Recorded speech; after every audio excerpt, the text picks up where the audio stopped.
Welcome to the video, folks. What do we have here, I hear you ask? Well, here we have an opening for a stone sill, and I'm going to show you how to install a stone sill correctly. Now, I know what you're thinking. What is this lunatic going on about? Stone sills are dead straightforward to put in.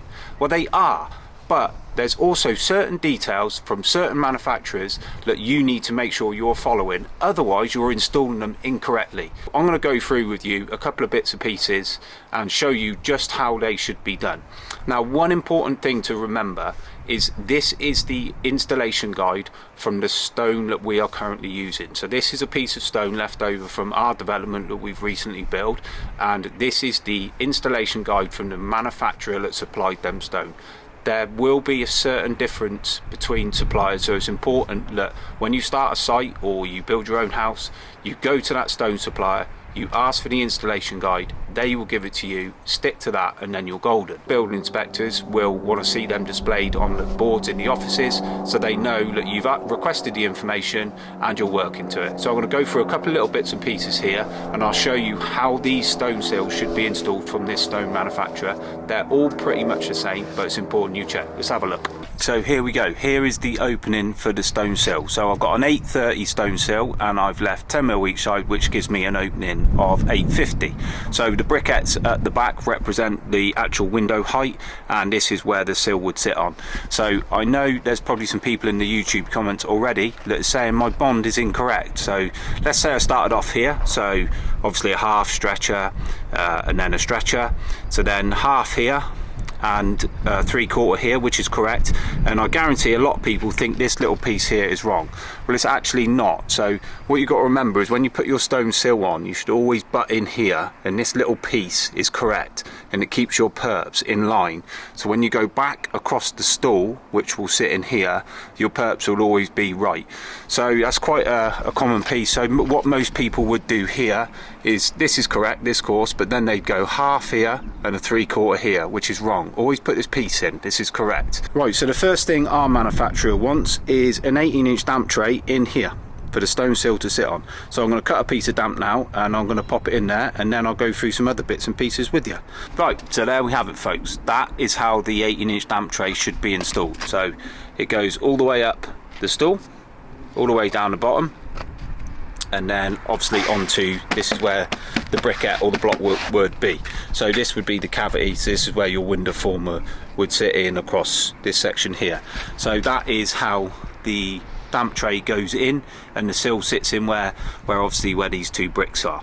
So the next important thing to remember, and I'll put a graphic on screen, is that you only have to bed under the stool. So the stools are 100mm wide, so you need a section of bed here, and you need a section of bed here, and then in the middle you need some compressible material. So we typically use some expansion joint. So what I'll do now is I'll set that up. I'll put a bed this end, a bed this end, some expansion in the middle, a wee pole each end, and then we can drop the stone sill in. So let's get that done. So there we have it, folks. We're finally ready to receive the stone sill. So we got a little bed this end, little bed this end, just for the little 100mm stool. We got a wee pole each end. We've got the expansion through the middle, where we've also, don't forget to tear off the 10mm strip and set it back from the facework, so you can have a mastic joint all the way through here. So let's pop the stone sill on, shall we? Right, and there we have it, folks. The stone sill is on. So you might think it actually stops there. Well, it doesn't, because there's another detail we've got to do. But I'll walk through what we've done now and show you exactly the bits and pieces that I've gone through, so you can get a better example of what we've actually got to do. Right, stone sill is in position. Right, so we got the 18-inch damp tray behind it. So like I said, this is where your window would sit on here, in this space here. So this would be your cavity former. So as you can see, the cavity tray extends all the way along the stone sill from the stool to the other end of the stool, and then your window frame sits in here. This area here can become difficult to clean. When you get your window frame on, try and trim this back and make it as neat as possible to stop mortar falling in there, because it's quite a tough area to clean. So, but the first things first, 18-inch damp tray must go on and must be fully turned up the end of the brick. so the 2 courses, not 75mm, 2 courses, so it extends the whole height of the sill on the turn up. So then you must have a weep hole each end, so you can just see my little concealed one in there, a bit wet still. So weep hole that end and a weep hole the other end. So the next thing you must have, which hopefully you can see through here, is you bed underneath the stool. So as you can see, this is a stool here, it's a 100mm stool. So you bed under here, you bed the other end, again just the width of the stool, and then you have the expansion joint in the middle. Make sure you tear off the 10mm strip, and that can then receive the mastic joint. And that, ladies and gentlemen, is how you put a stone sill on. But there's one more detail that has to be done as well. So once your stone sill is now in position and you're ready to put your window frame on and ready to build on top, you also need a little slip plane on the stool itself, which is a piece of 4-inch damp. So I've crudely cut this because I've only got 18-inch in the yard at the moment. So your 4-inch damp will go on this stool, your 4-inch damp will go on this stool. Make sure it's slightly recessed so it doesn't poke out your brickwork, and then your brickwork starts off as normal and butts into your window frame.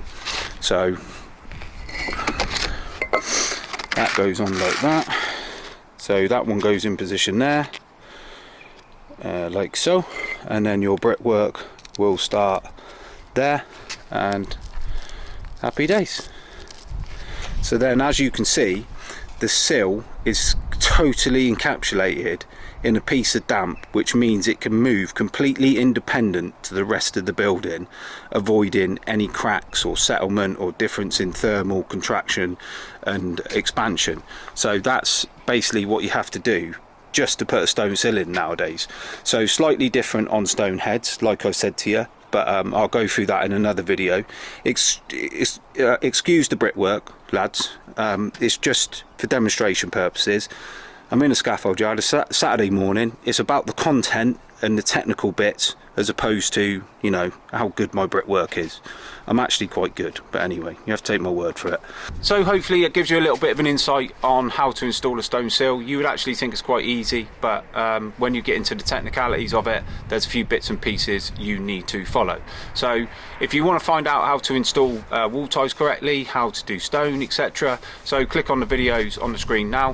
Hopefully it'll give you a bit of a technical insight and help you get it right first time, because ultimately we only get paid for it once. So thanks for watching. Please like, comment and subscribe, and I'll see you next time round.